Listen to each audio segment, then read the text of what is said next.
여러분 안녕하세요. 11월 13일 셀트리온 방송을 시작하겠습니다. 하나증권에서 셀트리온 리스크에 대한 보고서가 나왔어요. 참고할 만한 좋은 자료였던 것 같고요. 2022년도 3분기 주 품목품 약가 인하 트룩시마를 언급하고 있습니다. 주 품목 약가 인하에도 견조한 수익성을 보였다. 3쿼터는 트룩시마 약가 인하에도 견조한 실적을 유지하였다. 매출액 컨센서스 하회 요인은 북미 트룩시마 약가 인하다. 제가 언급드렸던 변동대가, 일시적인 요인으로 볼 확률이 높겠죠. 경쟁 격화로 인해 작년에 이어 올해도 약가 인하가 발생했다. 그러나 작년 3분기와 달리 약가 인하에도 불구하고 3분기 매출 총이익률은 30.8%로 전년 동기 대비 개선되었다. 전년 동기 18.3에서 30.8. 이는 첫 번째 램시마 SC의 매출액 비중 증가. 작년도 3분기에서 5.8%에서 2022년도 3분기는 13.2. 두 번째 수율이 개선된 램시마 정맥의 재고의 판매. 세 번째 닥게다 케미칼 의약품 판매 대금 정산 때문이다. 판관비는 806억 원으로 소폭 증가했다. 유럽의 트룩시마 허주마 직판 전환 과정에서 일회성 수수료가 발생한 것이 주 요인이다. 자, 그렇기에 이 부분 다시 한번 언급드리고 있고요. 자, 그래서 2022년도 4분기 헬스케어의 매출을 5,435억 원, 영업이익을 815억 원으로 전망한다. 4분기 매출액은 전년 동기 대비 10.8, 전분기 대비 8.9% 증가한 것, 영업이익은 전년 동기 대비 15.8, 전분기 대비 11.4, 2022년 총 매출액은 전년 동기 대비해서 9.3으로 1조 9,718억 원, 이제 2조에 육박합니다. 헬스케어도. 영업이익은 2,724억 원으로 전년 동기 대비 36.6%를 전망한다. 직판 관련한 인건비를 비롯한 비용 증가는 2023년부터 실적에 반영될 예정이다. 당초 예상치보다 대비 적은 초기 비용을 지출할 계획이다. 투자 의견은 바이, 목표 주가 11만 원을 유지한다. 본 게임은 2023년도부터. 자, 이 보고서의 하이라이트 제목이에요. 본 게임은 2023년도부터. 헬스케어의 이번 분기 실적은 컨센서스를 하회했으나 작년과 달리 약가 인하에도 매출 총이익률을 유지하며 단단한 실적을 보여주고 있다. 2023년 휴미라, 스텔라라의 특허 만료로 바이오시밀러 시장은 급격히 확대될 전망이며 헬스케어의 수익성은 개선되고 있어 긍정적인 판단을 유지한다. 자, 실적 발표 주요 컴포넌스 질의응답 내용입니다. 직판 전환 비용 가이던스 변경이 있는지, 계획이나 현재 변동사항이 있는지, 인력 채용이 진척되고 있다. 당초 언급했던 100명에서 150명 인력 채용에서 30에서 40% 줄어드는 수준으로 직판 진행이 가능한 것으로 보고 있다. 현재 베그젤마가 2023년 2분기, 유플라이마가 2023년 3분기 미국 직판 런칭을 목표로 하고 있다. 미국 직판을 하겠지만 파트너십 가능성은 있다고 하셨는데 가능성은 유플라이마는 직접 판매를 하고 파트너십은 베그젤마가 하당하다. 그래서 화이자와 테바와 했던 파트너십과는 다른 경우이고 그 외의 적응증, 예를 들어 아일리아 바이오시밀러의 경우에는 직판보다 파트너십이 유리할 수도 있어서 분석하고 있다. 유플라이마는 2023년 7월 출시 예정인데 인터체인지빌러티, 상호 교환성의 중요도 정도와 허가 예정 일정은 어떻게 되는지, 단기적으로 1년에서 2년간은 상호 교환성의 중요성이 크게 없을 것으로 전망하고 있음. 1월에 출시되는 암젠의 제품이 인터체인저블리티, 상호 교환성이 없기 때문에 출시 초반에 특히 중요하지 않을 것. 2020년 7월에 시장안에 진입하는 다수의 바이오시밀러들은 향후 인터체인저블리티의 유무가 경쟁력으로 작용할 가능성이 있다. 그래서 다양한 시밀러 출시로 시장이 성숙된다면 오리지널을 제외될 것이고 그때 상호 교환성, 인터체인저블리티의 중요성이 높아질 수가 있다. 스텔라라 바이오시밀러 출시 계획에 변동이 있는 것인지, 2023년에는 스텔라라 시밀러보다 유플라이마, 베그젤마에 집중할 계획, 런칭 시점도 연말보다는 연초가 낫다고 판단해 2024년 초에 런칭을 계획하고 있다. 자, 그래서 이 보고서의 핵심은 뭐다? 본 게임은 2023년도부터. 하나증권의 박재경 애널리스트의 보고서를 기반으로 나왔던 내용입니다. 대형주 간다. 현대차 사는 개미들. 외국인은 바이오 쇼핑 중이다. 한 달간 코스피에서 두 번째로 많이 사들여 현대차, 외국인은 삼성바이오를 집중 매수했다.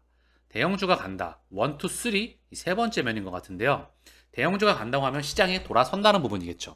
물가가 꺾여야 된다는 부분이고요. 물가가 꺾이기 위해선 중국의 봉쇄가 단계적으로 풀리고 있죠. 거기에 우크라이나 전쟁에 대한 일시 봉합, 더불어서 원유에 대한 증산 이슈가 나와야 완벽한 추세적인 전환이 나올 수가 있습니다. 다만 전반적으로 대형주가 돌아간다고 한다면 기본적으로 이런 모든 부분들이 받쳐줘야 되겠죠. 현재 금리가 꺾였고요. 달러가 꺾이니 원화가 강세, 증시가 강세가 나왔죠. 조금은 더 확인이 필요한 부분이라고 사료가 되고요. 그리고 지금 현재 보면 외국인들의 바이오주를 쇼핑도 눈에 꼽힌다. 한 달간 외국인들은 바이오 대장주 삼바를 1780억 원, 같은 기간 셀트리온도 순매수 725억 원으로 집계됐다. 셀트리온 헬스케어도 409억 원 순매수했다. 즉 외국인들은 셀트와 셀트리온 헬스케어를 담아내고 있다는 부분이죠. 개인들은 털리고 있고요. 이 부분을 명확하게 인지하시길 바랍니다.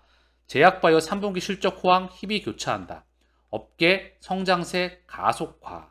당연한 부분이죠. 전 세계 고령화와 재정 적자로 인해서 바이오 시밀러 시장은 커질 수밖에 없고요. 경쟁자가 달라붙더라 하더라도 원가 경쟁력을 가지고 있는 기업만이 이 시장 파일을 다 먹게 되어 있습니다. 비단 바이오뿐만 아니라 반도체에서도 그렇고요. 모든 산업군에서 먹고 살겠다는 파이가 커지고 있는데 달려들겠다고 다 달라들면 결국 남아있는 과점하는 업체들이 다 먹게 되어 있고 나머지는 죽게 되어 있습니다. 그런 그 시그널에서 그 기업이 원가 경쟁력을 가지고 있느냐가 첫 번째이겠죠.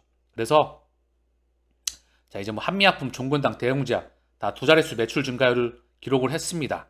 그리고 셀트리온은 같은 기간보다 매출액, 영업이익 다 선장을 했죠. 수익성 면에서는 기업별로 명암이 갈렸다. 녹십자, GC 녹십자와 SK 바이오사이언스는 부진한 실적, 일동제약과 유한양도 연속 적자. 자, 그렇기 때문에 이제는 손가락이 갈릴 수밖에 없어요. 옥과 석이 갈릴 수밖에 없습니다. 진짜 실력을 가지고 있는 애들, 펀더멘탈이 탄탄한 애들, 제품 라인이 어떻게 구성되어 있는지, 진짜 원천 경쟁력을 가지고 있는지, 이 부분이 앞으로 시장의 수급을, 얼마 안 되는 수급을 좌우할 것입니다. 제약바이오 오너 N세대들, 디지털 헬스케어에 꽂혔다. 주요 제품 경쟁력 강화, 신성장 동력 확보의 일환이다. 사실 크게 보면은요, IT가 융복합되는 건 당연한 부분이고요. 반드시 해야 합니다. 모든 산업의 정보통신기술과 소프트웨어와 디지털과 인공지능이 다 융복합됩니다. 이 부분은 반드시 가야 되는 부분이고요. 그래야 빅팜, 플랫폼으로서 확장을 해 나갈 수가 있어요. 그래서 서진석, 셀트리온 이사회 의장이 스마트폰의 가전이 케어를 출시했다. 셀트리온 또한 직접 사업을 이끌고 있는 것으로 알려졌다. 굉장히 중요한 부분이고요. 셀트리온과 더불어서 SK 바이오팜, 녹십자 또한 이 부분에 투자가 되고 있다는 부분이죠. 오랜 시간이 필요한 신약 개발 분야에 비해 디지털 헬스케어 분야는 오너 경영의 장점인 빠른 투자 판단 등으로 이른 시간 내에 경영 성과를 확보할 수 있을 것, 자사 주요 제품과 시너지를 내거나 사업 확대를 위한 방안으로 디지털 헬스케어에 속속 진출하고 있다.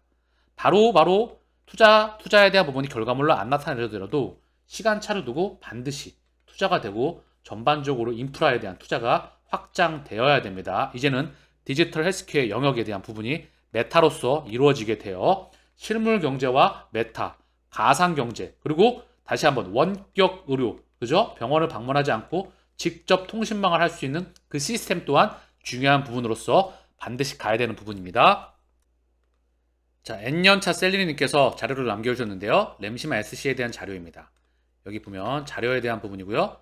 단순한 속임수 이상, 바이오베터는 진정한 가치를 제공한다고 전문가는 말합니다. 모든 분야와 마찬가지로 생물학적 제재 분야에도 고유한 용어가 있다. 자, 바이오베터에 대한 부분이고요. 자, 이탈리아 파도바 대학 외과 종약 위장병 학과의 이에 따르면 이 약물은 환자와 의료 생태계에 향상된 가치를 제공하여 이미 유럽의 건강을 크게 비용 절감하는 데 도움이 된 바이오시밀러의 진화입니다. 특히 시스템.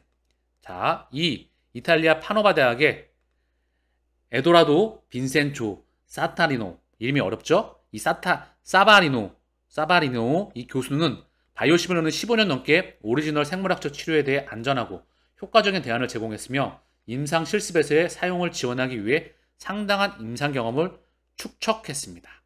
자, 그래서 핵심을 좀 보시죠. 램시마 SC가 언급되고 있어요.